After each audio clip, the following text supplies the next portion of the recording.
Mach 3, give me Crucio on 2, 3, and 4. Line 1, X1. 6, 3. Mach 3, give me start line 2. 5 electric. Mach 3. Line 2, Mach 9. Mach 3, give me start line 1 and Crucio on 7 and 9. Line 1, Crucio 7 and 9, Mach 9. Yeah, do something. I hate weapons.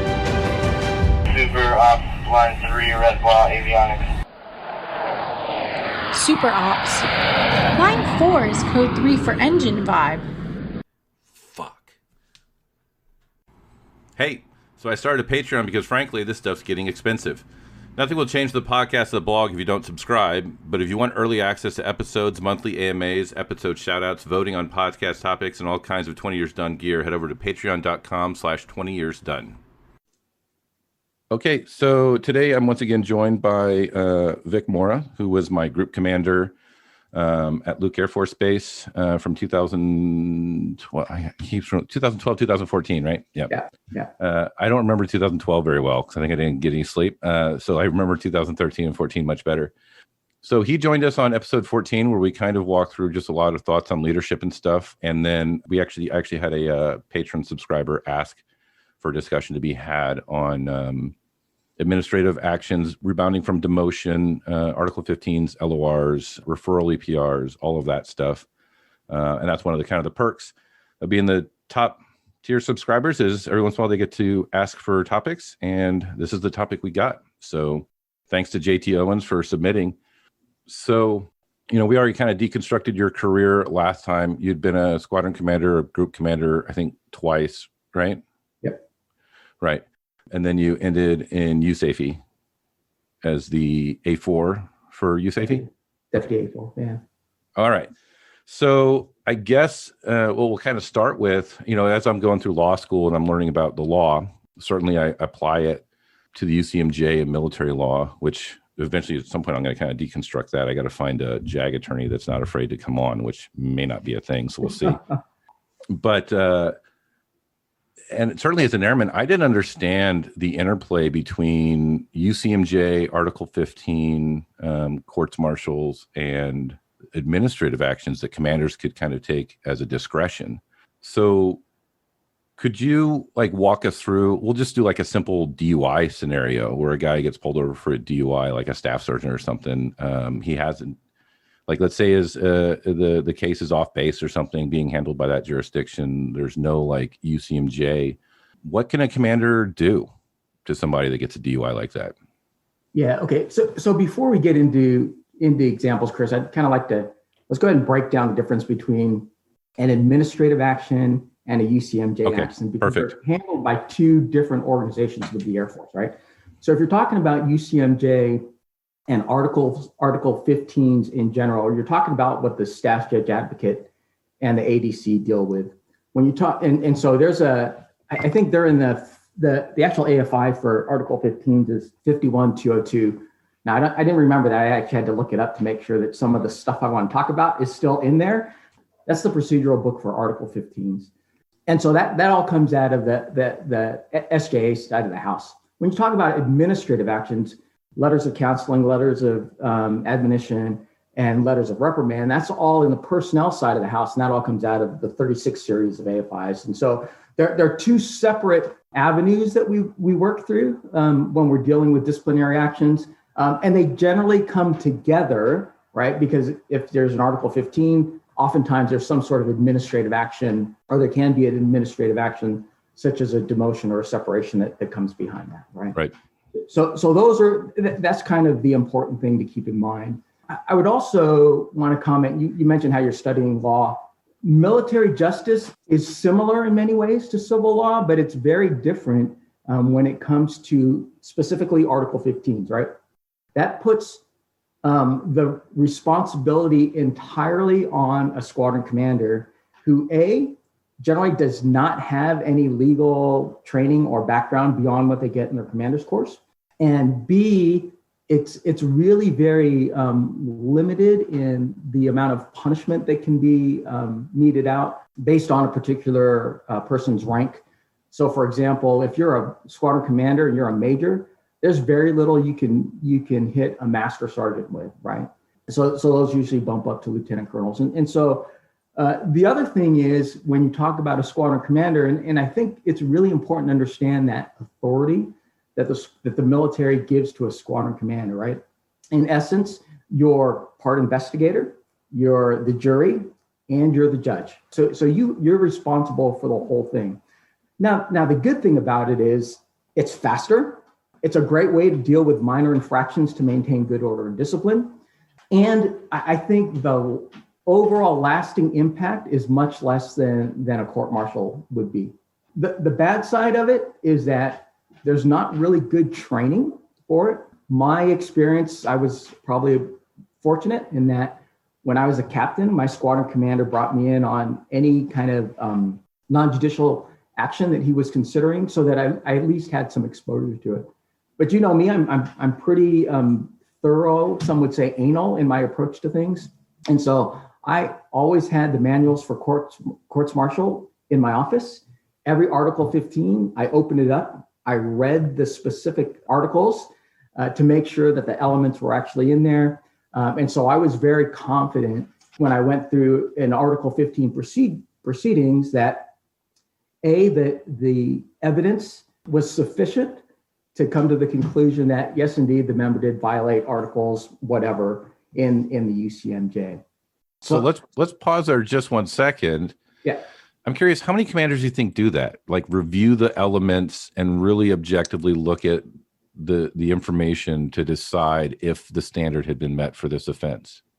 I don't know. I've never talked to somebody who's done that before. I just did it because you have to keep in mind that a squadron commander generally has, if you're a major, you've probably only been in for maybe 10, 11, 12 years, right? Right. Lieutenant colonel, you're somewhere around 15, 16 years in there. And I did it because there's a lot that I didn't know, and I wanted to make sure that I got it right. And we'll talk about kind of my development and thinking from a young major fill-in to then a young lieutenant colonel at the AMXS squadron at Nellis, which was pretty huge, and there was a lot of stuff that we had to deal with. Do you ever remember reviewing the elements and reviewing the evidence and then waving off and not doing the Article 15 and seeing something you're like, there's not enough here, or I don't know? I have stepped away from Article 15s in the past because I wasn't convinced that whatever evidence was presented was enough. But more importantly, what I find is, our young legal captains in the legal office, they don't have the experience of 10, 12, 14, 15 years of supervising larger and larger organizations, right? And so sometimes it's very mechanical, and this isn't a knock against them, but it's very mechanical in what they put in. And sometimes they leave stuff out that I wanted included in an Article 15, and other times they throw stuff in. There's these great catch-all articles, if you ever read the UCMJ, that you can generally pin almost anything on, right? Right. And that would get thrown in there, and I didn't like those kind of big umbrella kind of statements. I wanted to be very specific so that the individual knew exactly what they did wrong and how I saw it from my side. Does that make sense? It does. Like, I imagine you're kind of talking about the nebulous good order and discipline, which is like super subjective to what the commander perceives, what he wants his unit to be, and how this person didn't align to what he wanted his unit to be. And that's a very subjective criteria that if it wasn't well articulated, then the person that's getting the Article 15 for violating good order and discipline, if they feel they're not being heard or the facts don't align and they still get caught in that subjective catch-all, that's a really frustrating and impossible scenario to be in, because you're asking that subordinate to change the commander's subjective opinion of what good order and discipline is when they didn't even know what that standard was before this incident or whatever it is. Sure. So yeah, I agree. Yeah. So anyhow, so having said that, the bottom line is that the commander's authority is very broad when it comes to Article 15s, and people need to understand that. I think oftentimes if you're a maintainer and you get in trouble and you get an Article 15, and you'll see your counterpart in another organization have essentially the same infraction, and the punishment isn't anywhere near that, and you'll say, well, how come that's like that? And that's not really fair. Well, the reality is it is fair according to the way that we process our non-judicial punishment actions, right? Right. I mean, that ultimately the commander makes that decision. And I will tell you, having sat in on many, many status of discipline meetings, the two hardest communities and that really kind of, I won't say come down hard, but expect people to toe the line. The two communities are aircraft maintenance and security forces. Yep, 100%. Right? Yep.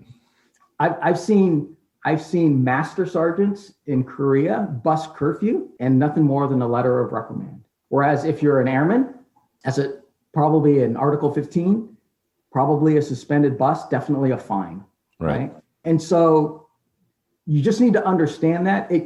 I'm not going to lie, it grated on me because I think the longer you've been in, the smarter you should be. And the higher the standard. Yep. I should not have to tell a master sergeant you don't break curfew or you don't get a DUI or you don't, whatever. Anyhow, so that brings us back to a DUI and how that comes back into our military justice system. If you get a DUI off base, generally the SJA office has an agreement with the local jurisdictions to gain jurisdiction over infractions that happen downtown. And DUIs are one of them. Now, you don't always get them. So you may see somebody that gets a DUI and nothing from an NJP perspective ever happens. And that's simply because we didn't get jurisdiction of the case. Correct. That's very rare. I did have it happen to me probably once or twice when I was in Vegas. For whatever reason, the city or the county wanted to hold on to it, and you just kind of move on. However, just because it's held downtown doesn't mean that I can't take administrative action. And that's where you get the conduct unbecoming, and those kind of administrative actions, because you could still demote somebody without, if you're a master sergeant, you get a DUI downtown and the commander wants to do administrative demotion, he or she can do that, right? And it's the end effect is the same from the perspective of how it affects your career. Right. And financially, you're probably worse off because it costs more to pay off a DUI downtown unless you can beat it than it does within the military, right? So basically, we'll get a police report. It'll come in through the SJA's office, through the judge advocate's office. It'll come to the first sergeant, and then the command team will decide where to go from there. It's a pretty simple, straightforward process. Right. So, as we'll say, as the subordinate or as the customer of this process, often, especially the younger people, often they don't understand. So obviously the reason you can't do judicial sort of or non-judicial actions as a commander is because if they're prosecuted downtown, it's a double jeopardy thing. Like you can't get prosecuted for the same crime. And I think a lot of people misconstrue that if it stays downtown, then the Air Force is going to be hands off. But as you said, the reality is for the administrative side, you're not looking at punishing the crime. You're looking at evaluating their fitness to continue to serve either in the Air Force or at their current level of responsibility based on the character they displayed in this incident, which seems like a little bit of a backdoor type of thing if you're on the receiving end. But I understand the thought process and the logic to it. But I think very often people don't understand that there's really kind of two avenues to address transgressions like this, one legal and one administrative. Yeah. And that administrative action doesn't have to be a demotion. It could be an LOR, right? I can give you an LOR for breaking the law.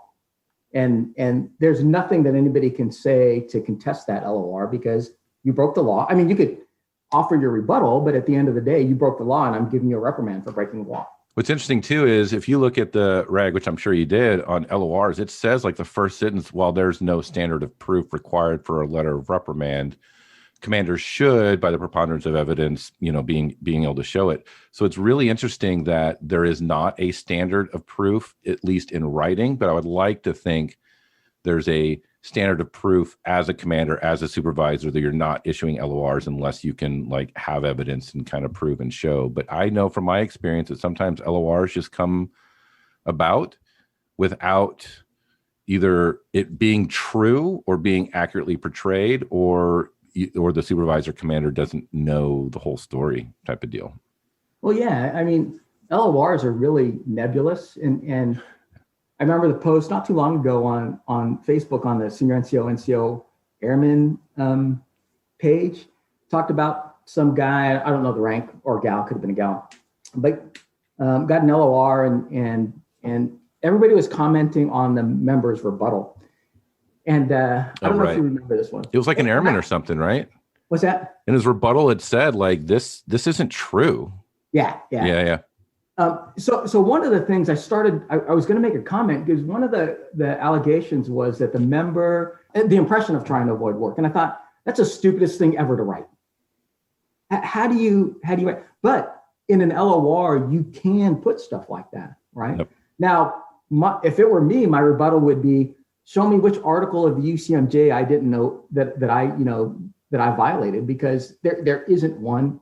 And generally speaking, when you're doing an LOR on an individual, you want to be able to point to something, right? Mm-hmm. Not just this, hey, I think you're trying to do this. I think you're trying to skate out on work. Well, right. No, I'm not. End of discussion, kind of. Although it's unfortunate that LOR can still go forward. Yep. And so like I guess, and that's an interesting segue as well, because I also want to kind of talk about like, how often did you get you as a younger captain or something, or as a squadron commander, when you gave administrative actions, LORs or something like that, would the rebuttal provide more information to you and change your mind? Yeah, so I didn't issue a whole lot of letters of reprimand. I generally stood in the letters of counseling and letters of admonition phase, because for me, a letter of reprimand is kind of, again, that's that escalation, right? Right. And so when it came for me, generally a letter of counseling or a verbal counseling was enough. Right. Right. Now, there were times where I would step down from an Article 15 and write a letter of reprimand. Right. But then it was basically all the wording in the Article 15, and I just put it onto a yep. letter of reprimand template. And I actually did that for one person, one individual, staff sergeant. Her infraction was she was using her government credit card for non-travel related expenses, right? Mm-hmm. And so, and this is kind of one of those where you change your mind as you go through the Article 15 process, right? So it's a clean cut violation. And if it were somebody on TDY using it in, say, Vegas in a strip club or something like that, I'm going to hit you. I mean, you know better than that, right? Mm-hmm. And so my initial reaction was to go down the Article 15 road, and I had it all drawn out. And even though she was using it for groceries, right? As a staff sergeant, you have to know which credit card to use. And right. it wasn't like I pulled the wrong one out. It was, I used it multiple times. Mm-hmm. And so this is a true story. So on the day that I was to issue that Article 15, so kind of the process is that the infraction comes before me. I sit down with the first sergeant, usually the AMU chief. This is when I was an AMXS commander, squadron chief, and the member's supervisor. Anybody else within the chain of command can come in, but generally those people, the shirt, the chief, and the member's supervisor. I always invited the AMU OIC in on the deliberation as well. So we kind of go through it. They were a little bit, the AMU team was a little bit hesitant, but I kind of gave hey, if there was somebody, using it in a strip club, would we be hesitating? The answer was no. And I said, kind of this black and white approach, right, was, okay, then she's absolutely in the wrong, and here we go.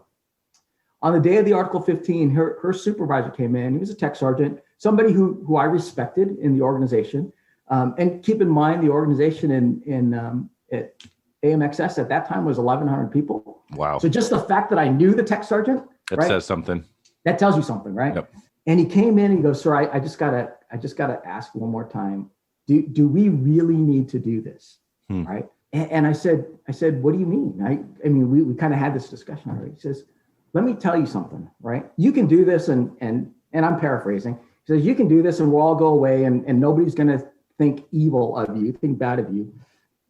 But the reality is that we're supposed to use non-judicial punishment, administrative action to correct people's behavior, right?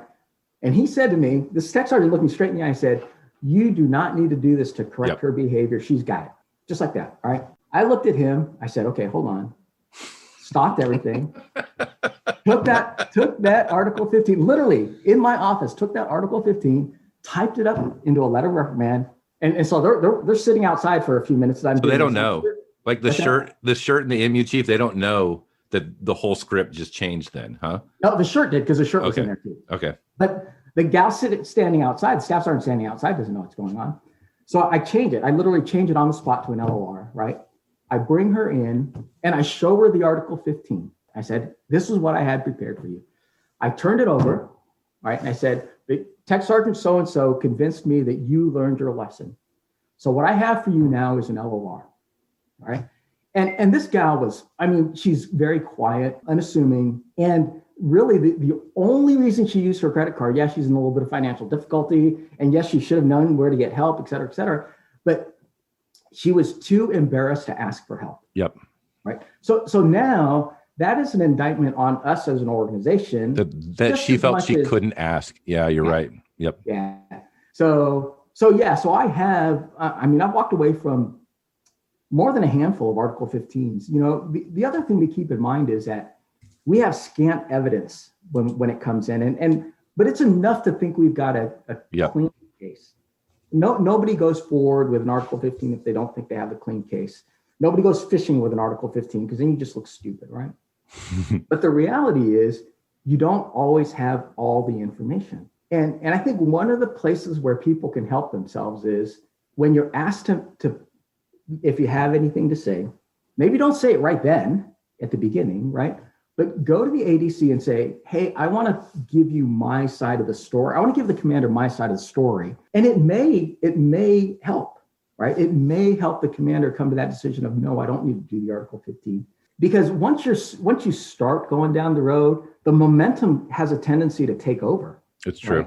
Right? And one more case, and then we can move on to another discussion. This was a case, I was a squadron commander out at Balad, and one of my guys was caught in a room, allegedly, well, not allegedly, because I believe the story. So caught in a room with a female, right? So you're in Balad, you can't have people of the opposite gender in the room, and he had a female in his room. And according to his roommate, they were in an embrace. That was it. Got that statement, right? That's a violation of General Order Number 1. So I'm going down the Article 15 route. And I'm asking this guy, because this guy's a great guy. I mean, and of course, we're all great guys, but I mean, QA inspector, on the cusp of being a master sergeant, right? Tech sergeant on the cusp of being master sergeant. And again, one of those guys that I knew, and I brought him in. I said, tell me what happened. Just like that, me, the first sergeant, and my chief. Tell me what happened. ADC says not to, sir. Okay. I don't know what else to do if you can't give me something that would help mitigate that situation, right? I got nothing. So go down the road, gets an Article 15, suspended bust. We get back to Hill. It's all done. We get back to Hill. He goes, sir, let me tell you the story. Oh, no. Right? Exactly. Guess what I can't do now? I can't unring that bell. Now, however, and obviously in the deployed environment at that time, that was 2005 or 2006. In a deployed environment, everybody is really on edge, right? For those kinds of infractions. But if he would have told me what he told me when we got back home, when we were out there, I would have walked out. I would have walked away from that one, right? That could have easily been an LOR. Now, at the end of the day, it all worked out for him because we did the standard, cover it up with a good EPR, like bury the EPR, test, et cetera, and away he went, and he got promoted still. But we could have saved him a lot of heartache, me a lot of sleepless nights, because I kept going back and forth saying, is this really necessary in this instance? But lacking any reason to step back, any evidence to step back, you understand that as a commander, you don't get to pick and choose which orders you enforce. You kind of enforce all legal and moral orders, right? So that's interesting, because it's like that scenario specifically, I'm sure has been played out maybe with a different infraction, but the guy comes before the commander looking at a probable Article 15. The ADC says say nothing. The commander is operating in an information vacuum, typically only with the worst information available, right? The police report, the eyewitness testimony, the interpretation of objectively looking at it and trying to figure out what's going on. And the person says nothing, so they don't get to necessarily advocate on their behalf. I was obviously never a commander, but I was certainly involved in some of these things in my time as an acting first sergeant, as a supervisor, and when I was in trouble myself. But a lot of times those ADC letters are trash, where it's like a super duper form letter. First paragraph, why'd you join the Air Force? Second paragraph, what awards have you gotten? What deployments have you been on? What, whatever. The third paragraph is what you're going to do better in the future. And it's like skirting around the incident, not talking about it, because the ADC is like, legally, you don't want to admit to anything. But the reality is they're in a tough bind, because if they go in your office and you're looking at an Article 15, if they say anything that their lawyer says, hey, that's going to reinforce facts, it's going to admit to facts that will actually lend to the Article 15. So they're like, at that point, you and your commander is an adversarial relationship, not a collaborative relationship. And if he was to share with you, then you could be like, okay, let's solve this problem together. What did I do? What's fair? But there's like a legal risk there. And then, of course, the other option is I can just deny the Article 15, which I'm sure a lot of people don't understand. You can reject an Article 15 and you can just go straight to courts martial. But the problem is the standard for a courts martial and the way military juries, and that's something I'm definitely not going to talk about today, but that's like that's not a strong system for the defendant and the innocent as well, because up until recently, it only required like 66% of the jury to agree that you are guilty. Now it's bumped up to 3/4. Often these people are out of your unit, so they already have, or broadly your unit as well. And then the fact that there's like a colonel on the jury and then like a captain on the jury, like you have to be a non-human being to think that the captain isn't in some way going to defer to the colonel's, what the colonel thinks happened in that jury deliberation room, I would think. No, I would disagree with you there. I sat on my first court-martial board as a second lieutenant. And maybe I'm an exception because I'm gonna skip to the end, but you are, but continue. Yeah. And there was a colonel, board president, and he's trying to push his case up front. And so as we go around, everybody's kind of speaking their mind. And then he wanted to push for a vote by hands. And I'm the junior guy, so I'm the recorder. And I'm like, sir, you can't do that. You can't do a hand vote. It's got to be a secret vote kind of thing. And he's like, rah. But that, so I think it's pretty, I'll put it this way. There's an opportunity for it to, if it's run right, it'll be run well. Okay. So I'm going to drive a truck through your story, because who else in that room raised their hand and said, this needs to be a secret vote, recognizing that a hand vote creates, and there's biases and attachments. And there's like, if you were the only one in that room. No, but I was the recorder. I get it. But I'm sure you could read the room. Like, was anybody else willing to speak up? Were they supporting you? Was there any conversation? Like, I've never been on a jury and I'm very biased against this process. So I'm recognizing that. Yeah. But I suspect that there was a lot of people in that room that wouldn't have spoke up. Perhaps. Which to me implies there's a command, a rank, seniority influence that is going to happen in a jury pool. Yeah, I would. I mean, I can't. I know it's speculative. I won't sit here and tell you that there's no rank influence when you're sitting in the board, right? And it really comes down to whoever the board president is, right? It's to make sure that it's run fairly and impartially. That makes sense.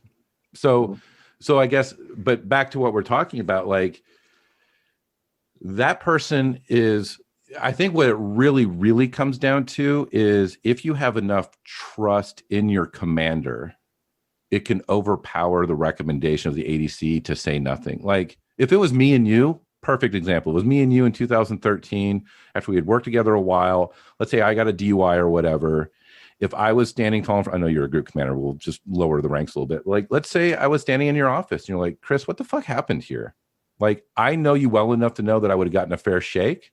Yeah. And I'm a stickler for, defense and legal defenses and stuff like that. I probably very well would have closed the door and been like, all right, Colonel Mora, here's what happened. This is all the way it went down. And then I would have given you the full picture, which probably also would have included me admitting fundamental judgment errors. This is where I went wrong. I wish I would have done this differently. Like that would have been the whole process. Yeah. But that's because we had a relationship and I trusted your judgment. I trusted you to be fair.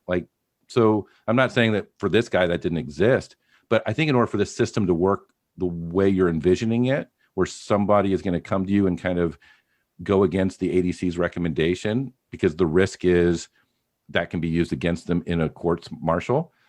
I think it requires a whole lot of trust between a commander and a subordinate. And I'm not sure how much time a commander has to build that with everyone.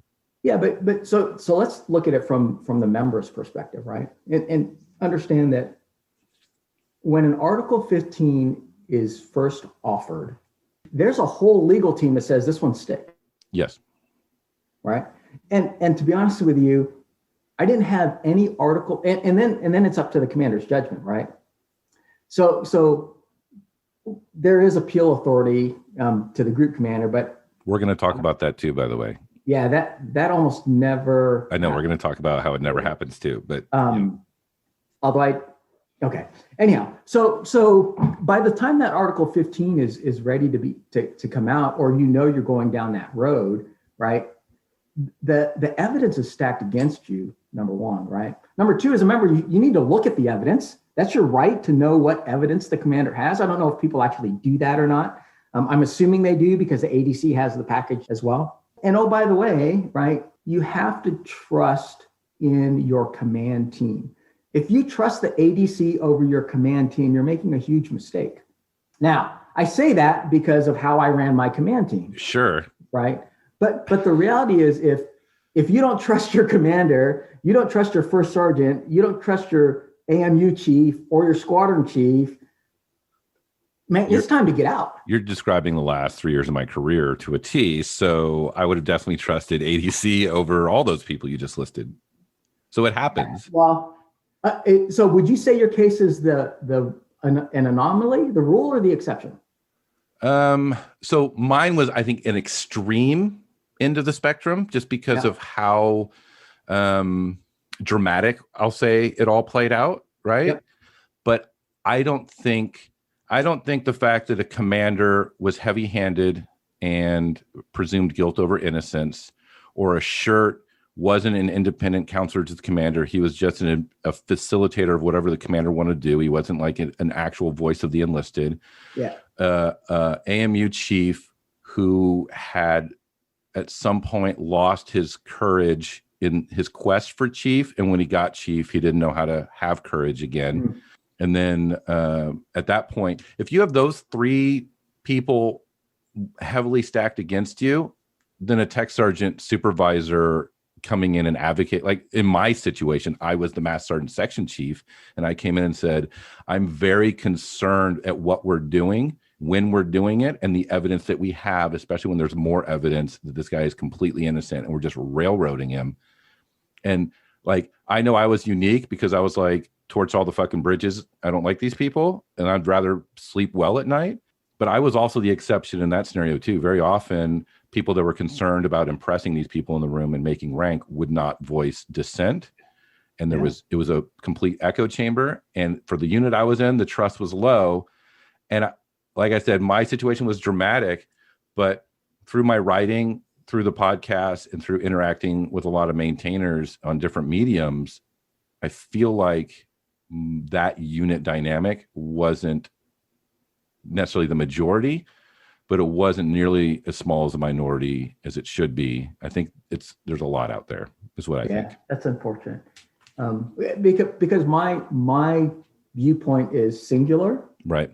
I do have some idea of how others ran their organizations. That my predecessor at Nellis, what my first sergeant told me of the first sergeants that were there before he and I paired up in the squadron was that they were that those first sergeants that just carried the water, right? Mm-hmm. Better wants an Article 15. I'm going to go get an Article 15. Yep. I don't know if that's true or not. That was just kind of the word on the street. Now having said that, right? So let's get back to the Article 15 and how can you make a difference in that process if you're kind of the defendant, right? So there's a 3-day window between the time you take it and the time the commander issues punishment, and in that time is when you provide your response, right? What I always ask people to do, and I encourage, I told their supervisors, I told their chiefs, and my first sergeant knew this, is make a personal appearance. It's your right to make a personal appearance and plead your case. And if you're in a large organization, like some of our maintenance organizations are really large, I may not know you from Adam. Yep. Right? you're a staff sergeant, you're a senior airman running around the organization. The chances of me knowing you in an 1,100 person organization is slim to none. If I have a 200 person organization, that's one thing, right? But when you have 1,100, it's kind of hard to get to know everybody, no matter how much time you spend out there walking the line. And I was a line walker. Yep. So that one-on-one conversation, but that's all like admissible evidence, right? It is, but I already have the evidence that I need. I get it, but like, how is that different than them just telling you, here's my side of the story? Like, what would you expect them to like? I know ideally you'd want that person to trust you and engage in a conversation, give you the whole story, so that way you can give them the appropriate level of punishment, and you're not operating in an information vacuum. But right. And their lawyer's gonna be like, don't say anything, don't admit any facts, don't say anything. Like what? So what would that conversation look like ideally? Which I think I know. And what does the conversation look like with the legal protections in place? For me, leadership is personal. Mm-hmm. And when you're taking an administrative or non-judicial action, to me, it's still about leadership, right? So how do I know somebody's truly sorry when all I get is a piece of paper that says, basically a form letter from the ADC that says, I'm sorry. I got to look at the guy or gal, right? Yeah. And I got to have a conversation with that guy or gal. And, you know, when I'm talking to young airmen, single mother who grew up in a broken home, and you start to put all those pieces together, right? Then you start to ask, well, what is my role here really as a squadron commander? Is it to break out a bigger hammer, right? Or the biggest hammer that I can wield? Or is it, how can I grab this person's attention and how do I invest myself, right? When all I get is a form letter, I am not investing in that person at all. I mean, think about it. No, I agree. It becomes transactional instead of relational. Mm-hmm. And what we need relational interactions within our command structure. Got a great guy. I don't know if I'm not going to use his last name, but I'll use his first name. His name is Bobby. He came to me as a... You can use last names if it's a great guy. What's that? You just can't use last names if he's a bad guy. Yeah. No, he ended up being he was a very angry young teenager. He came to us at 19, right? So he came with a ticket for underage drinking between tech school and the base, right? Right.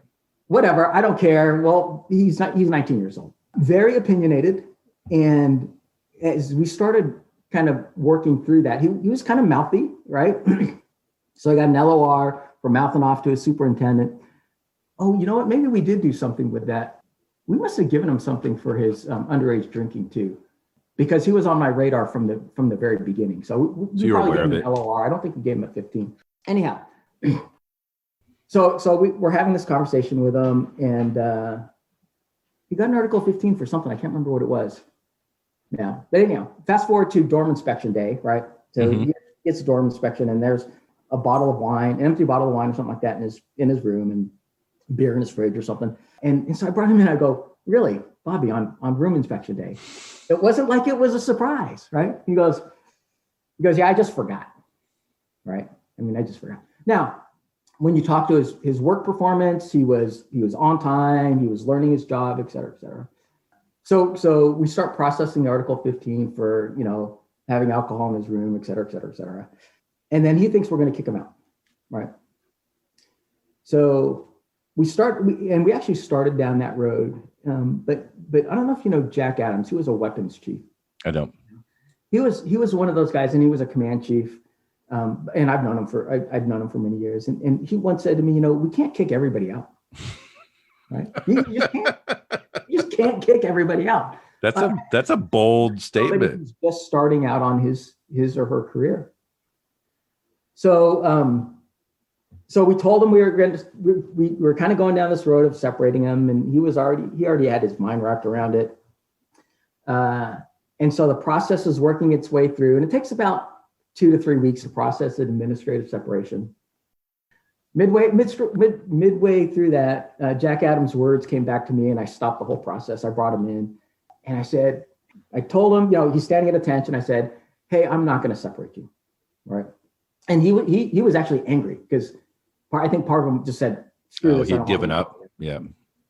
So we get through that process, and I have a little table in my office, and I sit down, and it's just me and him. Excuse everybody else. Or maybe the shirt was in there. I think maybe the shirt was in there. And I said, Bobby, I'm not going to separate you. And he's like, "Arr." I said, look, you remind me a lot of me when I was 19 years old. Mouthy, knew it all, et cetera, et cetera. But let me tell you, you don't know it all. And sometimes you have to be quiet and learn. And yeah, you're going to have people that supervise you that you think are idiots. Well, you're going to have to learn how to maneuver in that environment.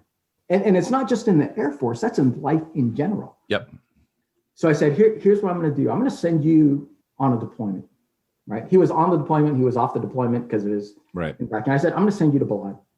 So I sent him to Balad, and he goes with the rest of the team. And I get an email back from him while he's out at Balad. He goes, sir, I think I'm learning. I think I'm growing up. I have the staff sergeant here, and he goes through this whole kind of litany of all these things that staff sergeant's doing wrong, right? As an NCO. He gets back, and then everything kind of grows from there, right? Yeah. Now he ended up getting out. I think he was a staff sergeant when he got out, and he got his degree in criminal justice, and I think he's working for some, I don't know, intelligence agency or FBI or something like that. But I could have easily have just kicked him out and sent him on his way. Yep. Right.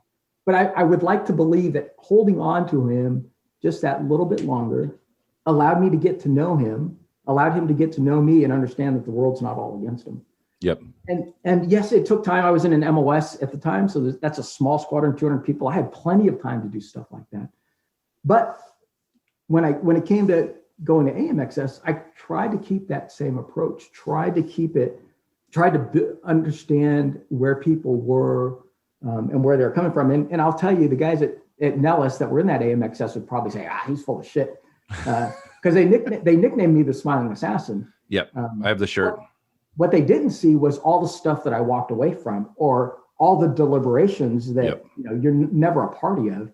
All you saw are, damn, here's another Article 15. Damn, here's another Article 15. Well, yeah, those Article 15s were well deserved when they came out. Yeah. So I want to talk about the group appeal authority, kind of for it's also I think it's also for admin actions too. Isn't there an appeal to the group? So I kind of want to so your first hack at it like 20 minutes ago was pretty close to my thoughts as well, because the squadron commander, like that's the lowest level, is interacting with these people. They see these people, they see their section chiefs are getting that direct stuff. And then sometimes I imagine maybe, so I kind of envision this, and this is also very much through maybe a little bit of a jaded enlisted perspective, so take it with a grain of salt. Certainly what I experienced at Holloman when I kind of whistle blew and I saw commanders rallying around a commander that I believed was unfit. They were more concerned with the fact, was it legal for me to record this conversation, not the contents of the conversation that was like an indictment of his character. So I always kind of felt that there's like this gate for an officer. Once they become a commander, like there's so much deference given to their judgment. It's not that they're necessarily infallible, but they're always assumed to be working in good faith and from a good position at the outset. And then the burden is on anyone else to overcome that deference, to show that that they've made a critical error in judgment or something. So that's my initial hack. And my second hack is that kind of doesn't work well, at least now, because, I've been talking to a few people that are serving, and they've pretty much told me that because there's just a huge vacuum of maintenance officers and commanders in maintenance that, and I'd seen it personally, like we had a MOO that was like irrational, poor judgment in maintenance, poor judgment when we would talk to people, no personal skills. And then he came out on the commander's list. And I was like, what the fuck is going on where that guy's like picked to be a commander? And then my concern is, going back to the first point I made, once you're kind of ushered into that club, there's deference to your character judgment and behavior that has to be overcome. So it makes me, and my initial thought is there needs to be a higher level of scrutiny or a better gate to, if the deference is going to be there needs to be more scrutiny for letting people in the club, for one. I know you're writing down a bunch of stuff and I'm laying it out, but this brings me to my point of, as a group commander, you don't have visibility for a lot of the stuff going on below that squadron commander. So if a squadron commander says this person's getting Article 15 or this person's being demoted, and then like me, let's say it was against me and I appealed to you and you don't know me, what would it take for my appeal to overcome, in your mind as a group commander, to overcome a standard squadron commander's disciplinary or administrative action? Like how high, like what would I have to show? And of course, the second question is, did you ever overturn any squadron commander's actions? So to answer your last question first, I've had one of my Article 15s overturned in my entire career. Interesting. So I don't know how many there were. I didn't keep count. And I turned back one that I can think of. I turned back one administrative separation to a squadron commander. So let's go over that. So yeah. I did not have as a group commander, I did not have any conversations with my squadron commanders about any disciplinary action they were taking or considering. And I did that because I knew that if the appeal came, it was coming to me, and I wanted to be very clean about it, right? So when people would come to me and say, hey, sir, I'm thinking about, I'd say, don't talk to me about it. You can talk to the first sergeant, you can talk to another squadron commander, but you can't talk to me because I'm the appeal authority, right? And I don't want to know specifics about it. I can talk in generalities, right? But if you want to talk about Chris McGee, who did X, Y, and Z, and how you should go forward, I'm sorry, that's not me, right? You have to find somebody else to do that with. So let's talk about the commander's responsibility and authority. You are absolutely correct in that we have, especially in the maintenance community, we have people that probably should not command. And that is because although our promotion system is good, it's not perfect. Yep. Right? Just like we get people promoted to chief, we get people put in positions that don't deserve to be there. It is not, contrary to popular belief, the Air Force is not a meritocracy. Right. Right. It's really about longevity and who's next in line. That's what I've seen. Yeah, you're right. I might have made that mistake a couple of times where, I allowed the senior enlisted folks to say, this is the next guy to take the job. It has to be him. Guess what? I did that and it turned out wrong. And I'll just leave it at that. Okay. So yes, and I've sat on those boards that pick squadron commanders. I've been on that group to pick squadron commanders, and here's how it works. You get a list of all the people that are eligible for squadron command. That's everybody that makes a time and grade cutoff. That's all that is, right? These are all the people that are eligible. And there's like a hard number that there's slots that have to be filled, right? No. Oh. So what we do is we go down and so we know how many we're projecting, right? Mm-hmm. But when we rank order them, right? Or when we start, so we rank and stack. So there's a list of eligibles that we all review as a member that went down to AFPC. I sit on this board and we rank order all the people and we say, here's our cut line for squadron command, right? Mm-hmm. And then we take it's like a promotion board. We take one last look at the last guy on the list and the first guy on the non-select list. And we say, okay, are we really sure that that's where the cut line is for these people? Boom. And that's the line. And that's your pool of people to work from. I personally would not hire the guy or gal that's at the bottom of that list and probably a few more up from that, right? But there's nothing really to say, don't hire them, but there's nothing that really says positively hire them, right? And I think that's kind of a sad statement on our officer corps in general, right? Yeah, the development of them. This kind of mediocrity that we allow to move forward. Happens in the NCO ranks, it happens in the corporate world, it happens all over. So we're no different there. And so that's where the cut line is. And then when we come back, and this is where the DT members, the developmental team members, get into knife fights, is at the board, the groups and the wings bid on the commanders that they want, right?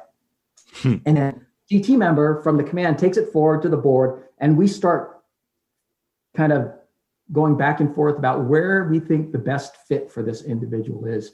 And sometimes you give up, right? And you go to a second pick, and sometimes you stand your ground and you stay with your first pick.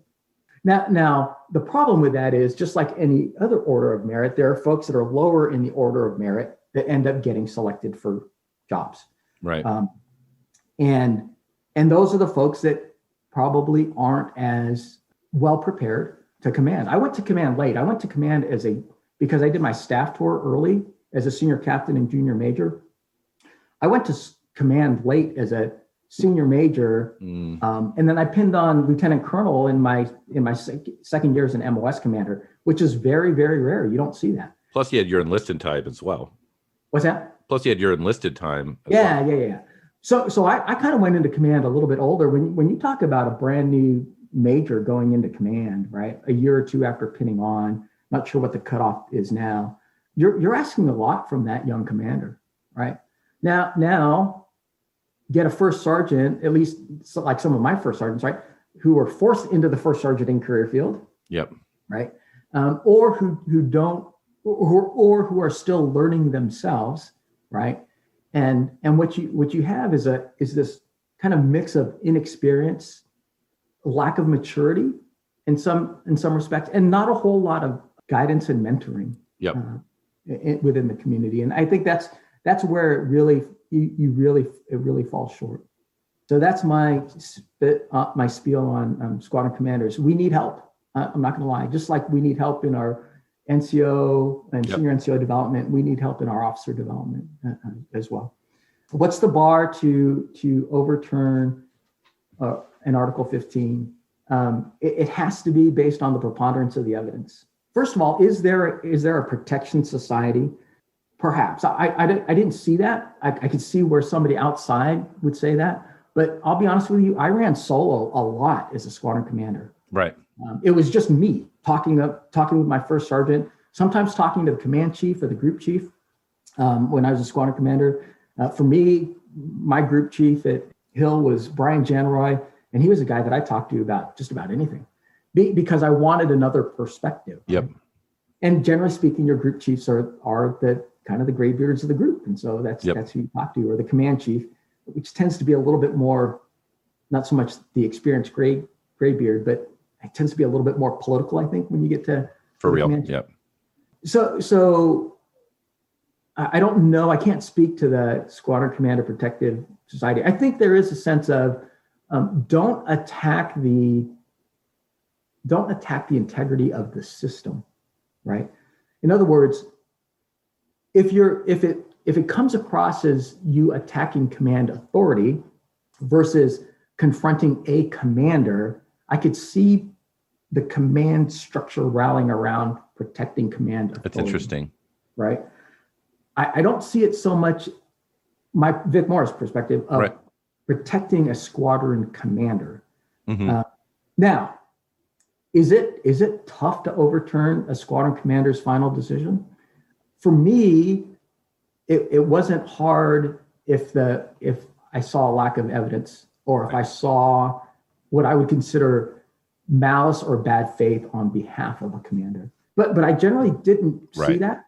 Matter of fact, I can't see where I didn't see a single case where I thought a squadron commander was out to get somebody. Yep. Right.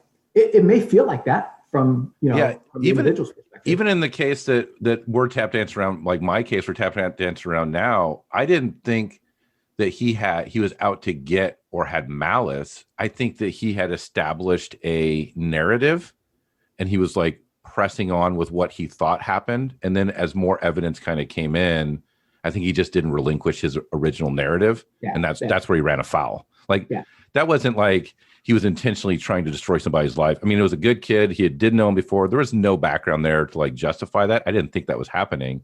He just would never turn off. So yeah, I don't think there's a lot of malice out there when commanders are doing Article 15s, because for them, it's a bit dispassionate, right? Like their emotions are mostly divorced from the process. Sure, for the person getting the Article 15, this is a very distressing sort of event in time, but the commander, it's like a Tuesday. And that's not to be like flippant about it, but commanders are typically don't have this. Besides, you're evaluating, okay, I'm affecting somebody's life, they're losing money, the weight of this is all going on, but they're not necessarily angry at the person for the thing they did, I would imagine. No. I would say there's emotion involved, because I think commanders are invested in their command and in their people, right? And so if there's a failure, for me, it was kind of like, how did we not get to this guy? Yep. Right. Like DUIs. I mean, I don't understand how we can't get to people when it comes to DUIs. And so you keep on trying, right? But to me, that's a failure of command when when you get a DUI within your command. And people hate it when you say it's a leadership issue. Well, you know what? Because at the end of the day, it's an individual's choice. But I always look to, so what was the message that we were sending? Yep. Were we sending the right, it was at the standard Friday safety briefing, right? Blah, blah, blah, blah, blah, blah, blah. Or do we have somebody actually trying to make a point and hit home? Man, I'm going to do like a 30-second detour, but do you remember in like 2013 when Holly was the OIC at the 308th and we had like really been kicking ass and she got like a keg for our AMU call and we all got to like have a beer and like talk and have an AMU call. And then one of my guys got a DUI that night, but he didn't drink at the AMU call or whatever. He like had gone out and done his own thing. When I got the phone call as a section chief, I texted Holly. I'm such an asshole. I texted Holly and I was like, hey, so-and-so got a DUI and he drank your beer at the AMU call. And she was like fully fucking flipping out. And then I texted her. I was like, I'm just kidding. You didn't drink with us. She's like, why would you do that? Because that was like the big conversation we had about getting the keg was, what happens if somebody gets a DUI? We're never going to be able to do this again. We're all going to get fucking hammered. So, I mean, it was bad luck. The guy got a DUI. He's fine now. But yeah, I totally fucking took advantage of the opportunity to mess with her. But so you kind of talked about so if you overturn an Article 15 from a lower squadron commander, is there the perception that the squadron commander's judgment was wrong there? Like, is that squadron commander going to feel like his boss, the person that rates him, questions his judgment? I mean, I'm not sure it's maybe not a formal sort of thought process, but is that like a thought that would be in there kicking around? I think it could be, right? It depends on the relationship between the group commander and the squadron commander. In my case, it was one admin step that my AMXS commander at OSUN wanted. And to this day, he and I are great. We don't have any issues. We still communicate to each other. We still talk to each other. But it was one of those ones where it was a PT fail, and it was like his third or fourth one, whatever it was. And the guy has poor work history, history of kind of up and down in PT and all that kind of stuff. And he came to me, he appealed to me, the admin SEP, and the doctor said he had a medical condition that could preclude him from losing weight or exercising or whatever the case may be. I can't remember exactly what it was, right? And so it all comes before me, and I get a letter from the clinic, and I went to the squadron commander and said, what did you do with this letter? Oh, yeah, that's my question. Like, did the squadron commander have that letter as well? I don't know. Okay. I don't remember that. I don't know if he had it at the time or if I gave it to him. Okay. When I had it. But so my point, and it doesn't matter, it could be anything, right? My point to the squadron commander was you have to be very thorough in examining everything, right? In other words, you have this slice of information. Your staff sergeant may not know that there are these slices of information that are going to help inform. Yeah. Right. And for me, as a squadron commander or as a group commander, if you're coming before me and you're about to lose your career, I'm going to say, hey, if you want to stay, you need to do this, and this. Right. And I didn't get the sense that happened. Now, interestingly, that was also in Holly's AMU when she worked for me at OSUN. And she came up to me afterwards. She says, why did you turn that over? That guy's a dirtbag. He needs you to get out. And that may be the case. Right. But not on this and not with this evidence. Right, exactly. I said, you have to allow the member to run every avenue to ground, right? Bring you any kind of documentation that he or she wants to, and then you make that decision. Yep.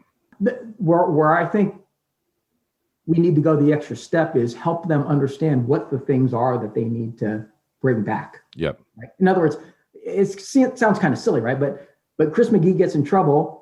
Chris, here are all the things I need you to bring back to me to defend yourself, right? To me. No, I did that with, I wrote a guy a referral EPR because he like flagrantly violated tech data in front of me. Like, I was like, okay, because what it is, I pulled his X's because he was a train wreck. Like, he had signed off and there was a gyro disconnected and the jet started up. And then, so I pulled his X's because he was like kind of an immature staff sergeant. So I pulled his X's. And then I held them. Well, I mean, I didn't, but I pulled his X's. And then like a month or two later, I said, okay, I'm going to give you a very simple task to do, or I'm going to have an airman do it. I want you to 7-level it. And I'm going to watch you And your job is literally just to make sure that airman does it right and you catch anything he does wrong. And that's it. And I intentionally picked the most complacent task. It was hanging a targeting pod, like something that I'd known he had done 1,000 times. And I picked a complacent task on purpose. I didn't want to pick a complex task or a task he didn't know, because I wanted to test his discipline. And so like they hang the pod, they didn't gap check between the pylon and the skin. They didn't put anti-seize on the threads. And then I got all done. I said, and he like nitpicked them on the safety wire, which for me, it's like safety wire is a bit of a judgment call, but that's fine. But I got done and I said, I need you to make sure everything in this book has been done before you sign off this X. And if it's good, let me know. And then he like reviewed it and he's like, yep, everything's good. And I'm like, okay, well, drop the pod. We're going to do this again. And then come in my office and we'll talk about it. And I went in and I was like, you didn't do this and you didn't do this. He's like, well, we never do that. I'm like, that wasn't the point of the exercise. I needed you to prove this. And when I wrote him, he ended up getting a referral EPR at the end of the year.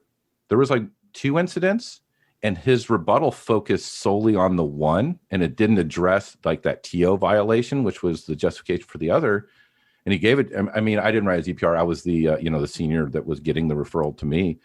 And I came back and I said, hey, your rebuttal did not address the other point that was made, the derogatory in your EPR. I'm giving this back to you. I'm extending your time. You have to go back and address this. And I hope you have some information that I lack so we can work on this. So it's very similar. Like my job is to help you make the best case you can make, because I don't care about being right. I care about this process being fair and just and right. And that could involve me being wrong. Like if I somehow misconstrued this, I would hate to give you a referral EPR and double down on harming you and being wrong. Like, let's sort this out. And ended up, he didn't have there's not a good defense there, but he still had to address it. So very similar. Yeah. So the whole I'm gonna have to apologize to JT Owens who asked for this topic. So the point of the topic today was to talk about rebounding from these actions, and we spent a lot of time talking about the process and how you get there. So let's shift to how do you recover from an Article 15, a referral EPR, an LOR UIF, you name it. How do you recover from that as a subordinate? Yeah. So probably not going to like this answer, but time is the great healer. That's fair. I think let's start from a promotion board perspective, right? Know what part of your records are going to meet the board, and if there's something derogatory, address it, and address how you've changed from that. The promotion board, like if it's an LOR, all I'll see is member received an LOR for blah. That's it, right? And again, if you're trying, if there's another side to the story, then share that side to the story with the board. We'll read it. How do you get it to the board? I mean, I understand this process. You write a letter to the board. Oh, you do? Yeah. Well, maybe that's only for officers. I think it's only for officers, but hopefully somebody will make a comment on here, and I might solicit a little bit too. I've never heard of that, but officers are much more involved in their AFPC promotion career track stuff than enlisted people, I think. Well, then I would say make sure that your whatever your answer to the LOR is in your records, right? I don't know if you can do that either. Well, if it's a UI, so I guess you might know this. So obviously with officers, every LOR is a UIF. I don't think the LOR makes it into your records though. I think it's just the Article 15. It does, right. So does your rebuttal travel as well? With the Article 15, it does. To the board? Yeah. Okay. That's still good info. Yeah. Okay. Thank you. I'm thinking now to make sure that I'm going to probably research after this too. I might add commentary. Do some research on that. But when it comes to a promotion board, whether or not you can do a letter is immaterial. I always wondered why there's never any letters, but maybe that's why. The biggest thing is what does your command say after that? Yep. Right. So there are many where, and I remember in one of your recent podcasts, you had this discussion about boards and how you only get 10 seconds to review record, et cetera, et cetera. That's not really true. So did I say that? Huh? Did I say that? Not you. It was a master sergeant. You just did one recently with a retired master sergeant. Oh, Jason Ryan, probably. Yeah. Well, we bitched about top 3 in PT for a while. Yep. Okay. Yeah. So anyhow, what your record says after that is kind of important, right? Where a supervisor can help is to demonstrate something in the next EPR that says that this guy recovered from this by doing X, Y, and Z, right? Yep. Because then we know that, that worked exactly as it was supposed to. So when it comes to recovery, I would say that, what is it that you're trying to achieve, right? Are you just trying to stay in? In other words, you want to be allowed to reenlist? Is promotion a big deal, et cetera, et cetera? Because there are some things that if all you want to do is reenlist, really, you just got to get a good report on top, right? Yeah. If you want to get promotion and be competitive promotion, unfortunately, then we're going to start talking about things like how do I be that model airman, right? And you're talking about yearly awards, like quantifiable measurement of your character. Well, I wouldn't even say that. I would just say, right? So where is your chain of command's opinion of you, right? If you're just a mediocre guy or gal and you're running middle of the pack, and you now want to make sure that you at least stay in the middle of the pack, right? Because you're going to drop a little bit. Then you got to do some of this kind of leadership development stuff and the community service stuff and all those kinds of things. Now, I'm going to caution that because what I've seen a lot, I saw this way too many times, is that somebody gets a DUI and all of a sudden they're volunteering for every run out and do everything. They're talking to people and like, for me, that didn't work. And chiefs would bring that back to me and I'd be like, nah, that's bullshit. Yeah. Of course he's going to do fluff. And what's interesting is like in 2013 or whenever, like going back to our time, if I screwed up and then I made a recovery, I might still be able to get like that EPR will be maybe a 4 or a 3 or a referral 3 or something like that. But if I kick ass the next year, I can very well get a firewall 5, like if I'm an absolute badass. And I don't know if it's changed recently, but up until I retired in 2018 with the new EPR system, getting those 5s, I don't know, the promote now is a must promote. I suck at figuring out which one, the 5s and 4s is what I'm going to say because it's easier.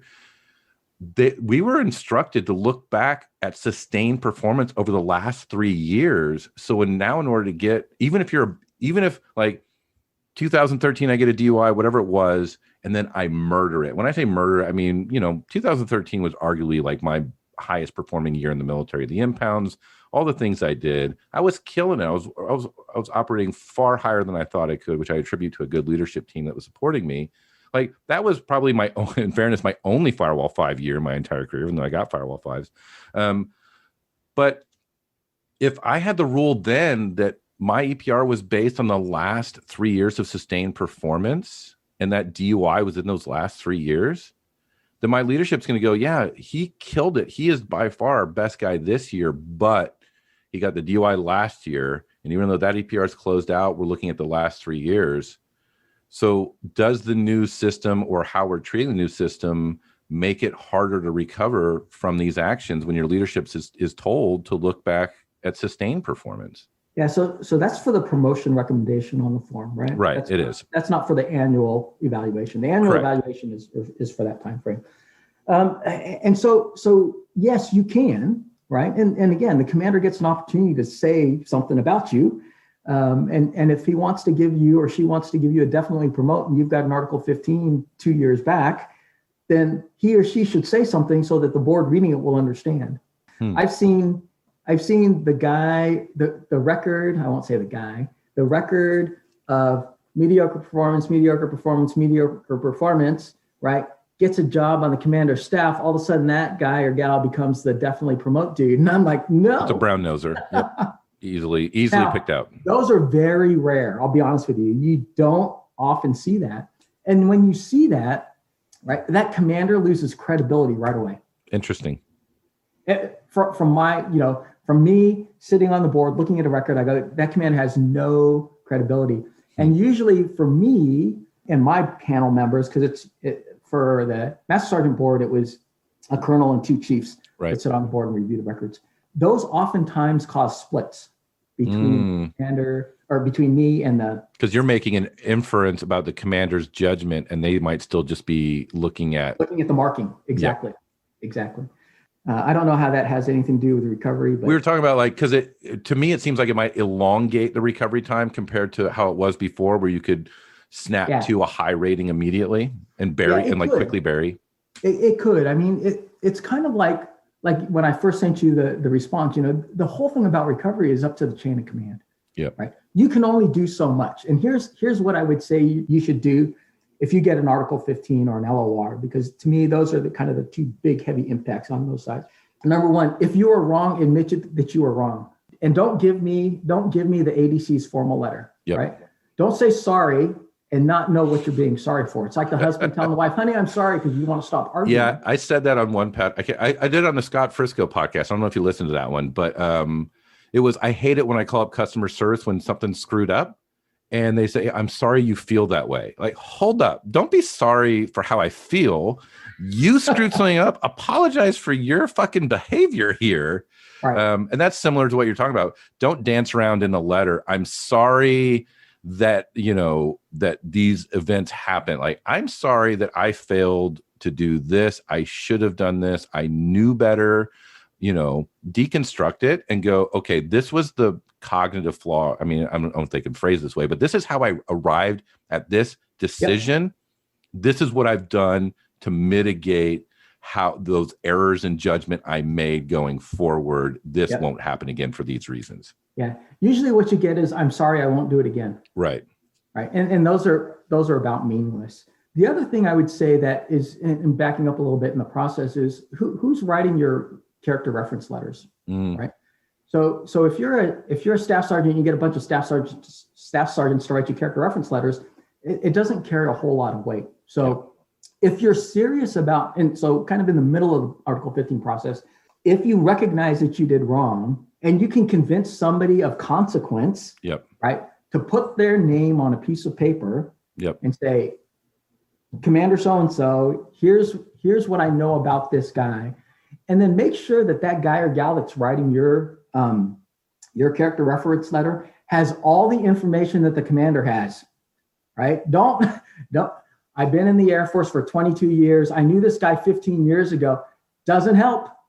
Doesn't help. Right? When I got kicked out of NCO Academy in 2010, and I appealed and obviously I won, I was angry because I felt it was an injustice. And I reached out to everyone I knew in the military. I shot all of them an email.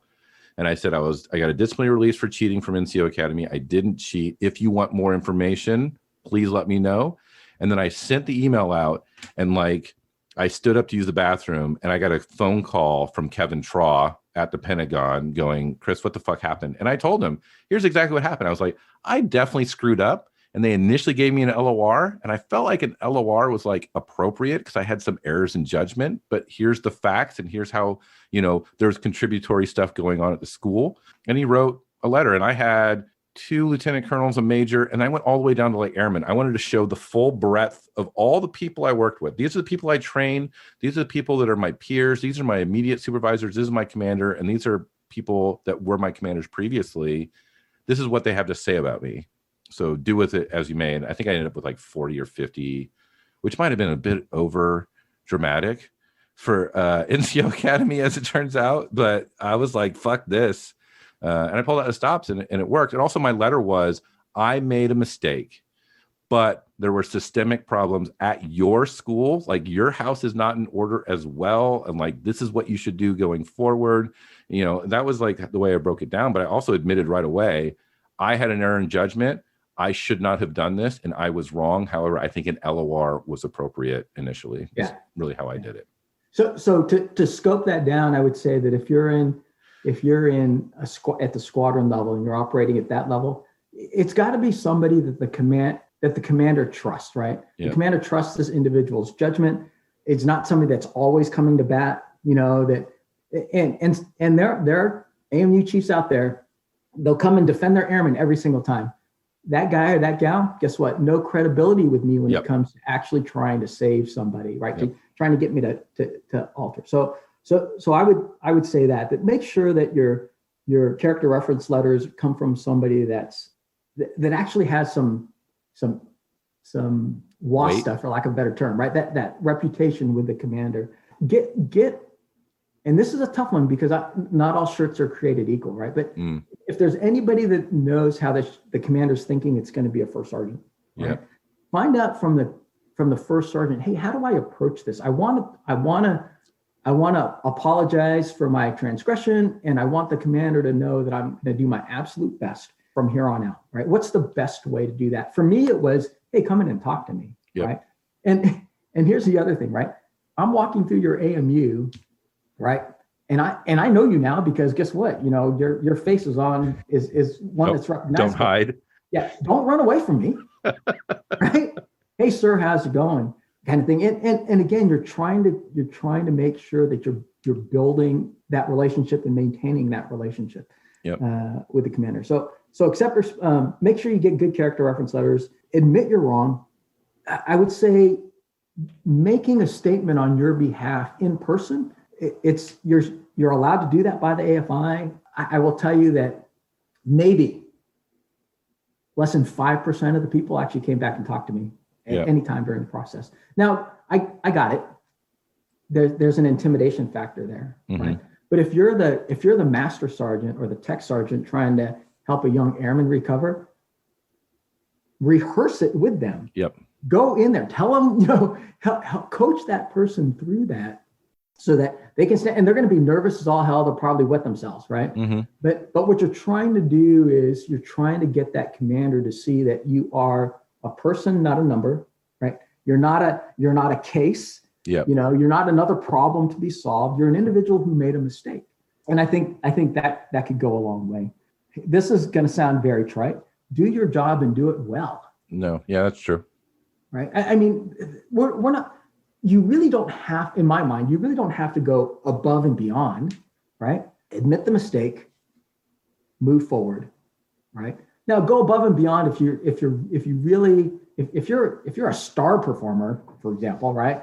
And you want to continue on that star performer track and you have one transgression, that's going to require a lot more work, right? Yep. And the problem, and I kind of hesitate to say that because what I don't want a bunch of people chasing NCO of the year, maintenance professional of the year, Be a star performer in the role that you're given. So if you're a staff sergeant and you have airmen working for you, right? What kind of leader are you to those airmen? Yep.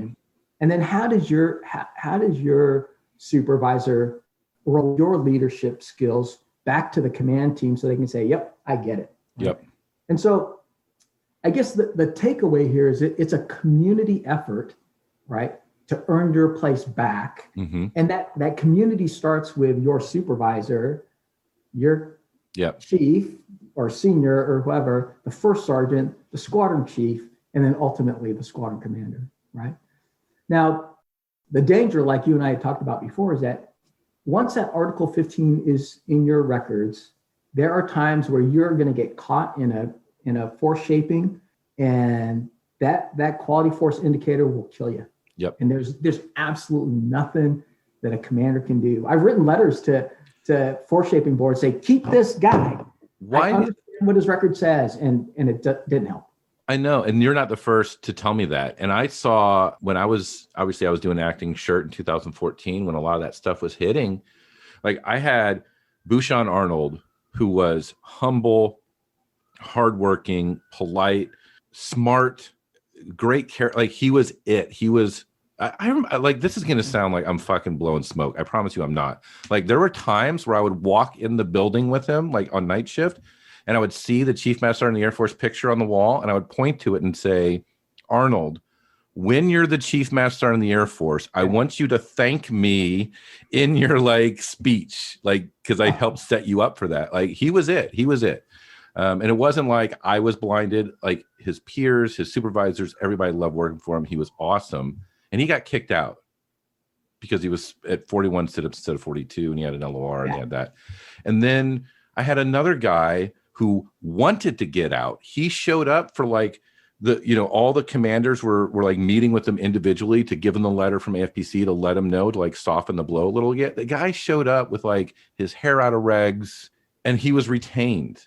And so I know many, a lot of the efforts of our leadership went towards supporting Arnold in front of that board to try to retain him.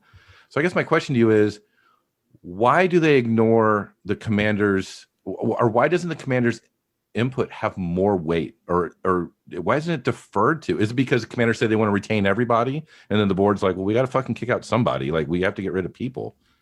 Yeah, I wish I knew. I don't really know what goes into that decision making process, right? I think at the end of the day, it's a numbers game, right? And if I've got 50 people to cut, and 45 of them don't have any derogatory, or 45 don't have any derogatory, and then these guys do, and so you just end up in that below the cut line. And I don't know. Like I said, I don't know how many squadron commanders really push hard to keep people in. I was very selective in using my title when it came to keeping people. And even then, whether it's a med board or, force shaping, I just found that more often than not, I won't say I didn't have any impact, because when I talk to the guys that do med boards, especially, they say, oh yeah, we read your letters. Right. But what's the outcome? Yeah. Like, I appreciate you read the words I'm writing, but does it sway you? Yeah, it really doesn't. What if commanders had because when you're selecting juries in a trial, like each lawyer gets a certain amount of, they can just get rid of a jury member no matter what. Yeah. And then there's also ones for cause.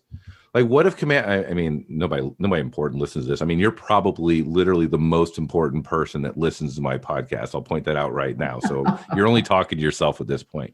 But what if commanders, like in their command, like once a year, they had like one or two, or a very low number where they could like vouch, and it would be like a save, or you know what I mean?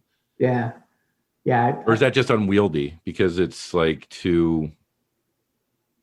I don't know. I mean, I think it would be a good kind of thing to have in your hip pocket, right? So we trust commanders to say who can stay. Exactly. We trust commanders to say who gets promoted, not who can stay from a force shaping perspective, but from a disciplinary perspective. Who gets promoted, who can reenlist, all those things.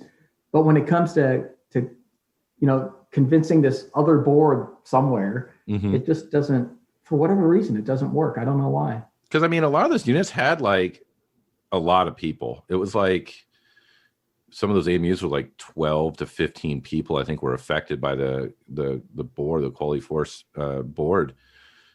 Like if the commander had one, it was like, okay, who's the guy? And that's when you can get your chief, your chiefs to duke it out and like figure it out and go, okay, it would be literally the exact same process to figure out who gets the 5 EPR when you're quoted. Like who's the best, who's the guy to keep. I know it's like some weird inverse of who's the best of my shitty people type of conversation as it looks on paper, but I feel like that would be a great discretion for them to have. I think it's weird that, all the commanders I've talked to said they felt like their voice wasn't heard for a lot of these things. Yeah. Yeah. And going back to the list you're kind of breaking down, here's how I'm going to kind of phrase it, and you let me know if it makes sense to you, and then we'll probably do final thoughts and wrap up. But I think a lot of that rebound has to do with attitude, right? Like, and part of that attitude comes from taking the ego hit of your commander thinks you had a lapse in judgment or character, and your supervisor and your boss, and swallowing your pride and objectively looking at your behavior and going, yeah, I drove drunk. Like, I know it sucks, and I want to argue, and I want to get out of the DUI, and I don't want to get the Article 15. But once that's sealed, and you did, like, it's not an unfair outcome because you did break the law, you did do this thing.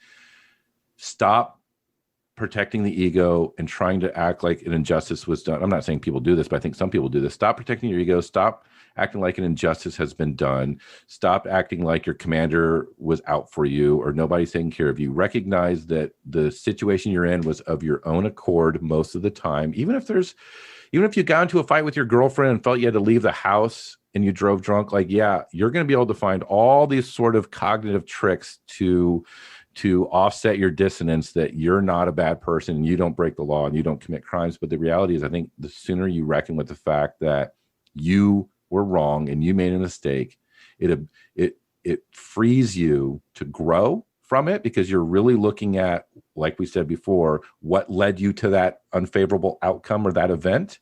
Like you can correct that, but also you're accepting responsibility. You're not going to feel like an injustice was done because you're not creating this narrative where it wasn't fair. Then your attitude's going to be better and you're going to be able to recover. And I think the first part of that is accepting you were wrong. And sometimes it's a judgment call. Sometimes there's extenuating circumstances you can still say, but I think part of it is after that Article 15 is kind of sealed up and wrapped up with a bow, there's not a lot you can do about it. And now it's time to take what you can from it, admit where you went wrong, and start like marching on and going. Yeah. Okay, yeah, so go ahead. Oh, go ahead. No, I'm just running my mouth. Go ahead. No, I was just going to say, you know, that I see that a lot, or I saw that a lot, where folks felt like, you know, here's the guy who just likes to wield a hammer, right? And again, I think most of those people that would say that never saw the deliberations, or were unaware of the deliberations. At Nellis as a squadron commander, I had a weekly shadow program, right, where one airman, the AMUs would pick an airman, right, to come and shadow me for a day, and I always did it on Tuesday because that's when we did administrative actions. Oh wow! And so that airman saw, and you know, we made sure we picked the right airmen. They could be discreet, et cetera, et cetera. And afterwards, I say, so what do you think? And you know, the responses you get back, they just, I never knew that this is what it was like. And I always sent them out with, okay, tell your friends, tell all your coworkers what you saw. You can't talk about names and specifics and all of that stuff. And I didn't get an IG complaint or anything like that. So I guess it turned out okay. You should have done staff meetings so they could see the torture that their flight chief goes through every week instead, is what you should have done. Yeah. Staff meetings. You don't miss that, huh? Yeah, that's another topic of discussion. Okay. So any final thoughts before we wrap up? Yeah. So just, I would say a couple things for folks that are out there that may be facing an Article 15 action, because that's really kind of what we focused in on. Number one, know your rights, right? If you're facing Article 15 and you don't break out the AFI, then you're not going to know how that process is working. And most people don't read the AFI. Take the time to read the AFI. Know that you're entitled to see the evidence against you, right? And kind of the steps that you're going to go through, because it is an offer and you have every right to decline that offer. It's the first thing. You know, I'm so-and-so, you know, and there's a whole script that you go through. But it's an offer. It's an offer. You can say, no, I do not want this infraction handled through the Article 15 proceedings. Okay. And then that commander will be forced to come up with another avenue. Having said that, know that I would say, if I were to put a number on it, 98% of that time, that Article 15 is legally sufficient. Yep. So, you know, whether or not you want to go to take it to a court martial, it's up to you, but know that 98% of the time, if not more, that's pretty airtight, right? Especially if you're talking about a DUI, because I've got a tox report. Because that's the only thing I have really to work on a DUI is a tox report or a failed sobriety test. I have something that's hard evidence. So say you accept that Article 15, you've gone through it, the punishment is whatever it is. And that punishment, again, read the AFI, it's broad, right? Commanders have wide discretion in how they apply that. Do not get caught up in comparing yourself with Johnny over in another squadron, or Johnny even within your squadron, right? Just know that it's different strokes for different folks when it comes to punishment. And that's all within the commander's authority. So you get all through that. The first thing, like you and I had talked about, is number one, accept responsibility, right? Get over the fact that you got hit, right? And you lost a stripe or you got a fine or whatever. Don't grouse about it, and then get on with your work. Right? Whatever that work is. The fake kind of recovery plans where you all of a sudden become the public speaker, the poster child for AADD, it didn't work for me. I don't know if it works for other people as well. I think it's kind of like the top three, right? It's a public venue where people see you and people think it's really effective, but maybe it's not so much. What? I have a very high opinion of top three. I'm really surprised to hear you say that. No, I'm just riffing off of your last podcast. I've never been to a top three meeting, so I don't know, but I can imagine it's it might be why you have so much substance to your conversations, because you haven't been to a top three meeting. But continue your list. Go ahead. Put it behind you. Most commanders will tell you that, hey, this is over with. I'm done. I mean, once the Article 15 is done, the punishment is done, I'm done with it. I don't have to bring it up again, and I won't bring it up again unless there's another infraction of any kind, right? It doesn't matter, no matter how small it is, it's going to come to my attention once I've done the Article 15. And so, but understand that I think it's pretty sure for most commanders, once it's done, it's done. Go about your business. No commander wants to see an airman fail. Yep. I mean, it's just not one of those things that you want. You want your airmen to succeed, and they want you, commanders and first sergeants and chiefs want you to recover just as much as you want to recover, provided you're genuine, right? And so just go about your business, do the same things you were doing before. If you're an NCO, show that you can lead through this problem, right? Or continue to lead as you work through your problem. And then time is the great healer. You're not going to recover in a year, right? Gone are the days when, the good guy made a mistake. We give him an Article 15, 120 days later, we put a good Fireball 5 EPR on top, which I think was a disservice. Yep. Right? And I saw many of those. I saw a master sergeant get a DUI in my very first AMU. He was a flight chief, and we came back after all was said and done. And guess what? That dude was still leading the flight. Yep. That would never happen in my organization. Yeah, I agree. It just can't. That same fighter squadron, because we were under ops at the time, the squadron commander got a DUI while he was TDY. He was the least drunk of all of them, as the story said. So he drove. That guy was recalled back to the base over the weekend. His office was cleaned out. He probably did it. And we never saw him. Wow. He never came back to the squadron.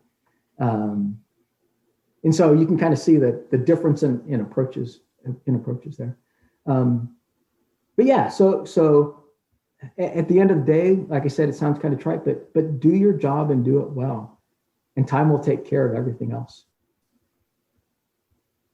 And I'm going to say one more thing. So what you kind of talked about, also be really aware of what your punishment is. Like if you're on a suspended bus, I think it's really important for people to understand that when you're on a suspended bus, your stripe has been taken, and then it's given back to you like probationally. Like you don't have to take it off your uniform and then put it back on. But like when you agree to, so what happens is, and we probably should have done this at the very beginning.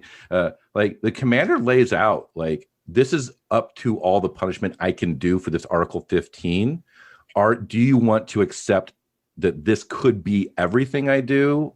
Like, you need to understand, like, this is the maximum, or do you want to reject this and go to court martial? And by the way, it could very well be worse for the courts martial. Yeah. So like we had a gentleman at Holloman, same commander that I got into it with before, but I didn't necessarily have a problem here. The guy pencil whipped an ops check and he got caught, and he got a suspended Article 15 suspended bust. So he's a staff sergeant. He was busted down to senior airman, suspended. And for 2 months, he kept his nose clean. And then there was an incident where he was making, obscene comments at work with a woman around. And the commander's like, all right, well, just let's take it. Like, that's it. Yeah. And he was like, he can't do that. And I'm like, no. You relinquished a claim to that stripe when you basically recognized he had authority to take it, and you could accept up to all these punishments he laid out. Just because he lowered that standard and gave you a suspended bust, like, you need to be perfect. Like, and it doesn't have to be you pencil up another ops check. It could be like, your uniforms, like, it could be at the end of 6 months, the commander goes, you know what? I really should have taken that guy's stripe in the first place. I just think now that I'm looking back on it, he probably doesn't need to be a staff sergeant. And he can do that as well. Like, he's already taken it and he's given it back to you. And that's your chance to prove that him not taking it fully was the right call and you do deserve it. Like, you have to prove that it was good to keep. And then also going back to what you're saying, like, it's really hard to be perfect in aircraft maintenance when you're under resourced on people, when you have old iron, when the ops tempo is still high, when not everybody's experienced, where much like I talked about with Stromsky, like corner cutting is kind of seen as okay, like all these things kind of happen. QA has shifting sort of standards where this month they don't care about it, the next month they're writing about it for fire extinguishers. Like what I will say is, don't set your standard what you think has been good enough in the past to get by and not get in trouble. When you're recovering from something like this, I know it's hard and I know you're already stressed out. You need to be in your top form, sustained for a while, to either avoid triggering any lingering Article 15 sort of punishments that are out there, but also, like you said, you don't want to pop up on the radar for failing a BPO pre-flight for a carded item, because then it's a second sort of thing that's going to pop up on everybody's radar, and it's not going to be stovepipe for the punishment is an LOC or whatever. They're going to be like, this is the same guy that drove drunk 3 months ago, and now he's missing a carded item. Like, what the fuck's going on here? And it's going to be heavy-handed. Like, again, I know maintenance is hard and it's hard to be perfect, but in this situation, part of that recovery is having a good attitude, admitting what you were doing wrong, and upping your standards across the board on everything. You have to remove excuses for actions to be taken until EPR closes out. I mean, it's really kind of a nebulous sort of understanding of when it's okay to like decompress from that. But I think you'll kind of know, at least after the EPR closes out, but there needs to be sustained perfection for a while, I would say. Yeah. So you brought up a good point, or when you talked about suspended bus, I just thought of something else that a member can do. I think it's 4 months. I have 4 months as a commander, or commanders have 4 months to reinstate a stripe that they've taken away. Yes, I've seen that too. So ask. Yep. Right. If you were bust, what's the worst that's going to happen? Right. The commander's going to say no, and you're still going to be at the rank that he busted you down to, right? But if you're making that recovery and the command team supports you, you may get that stripe back.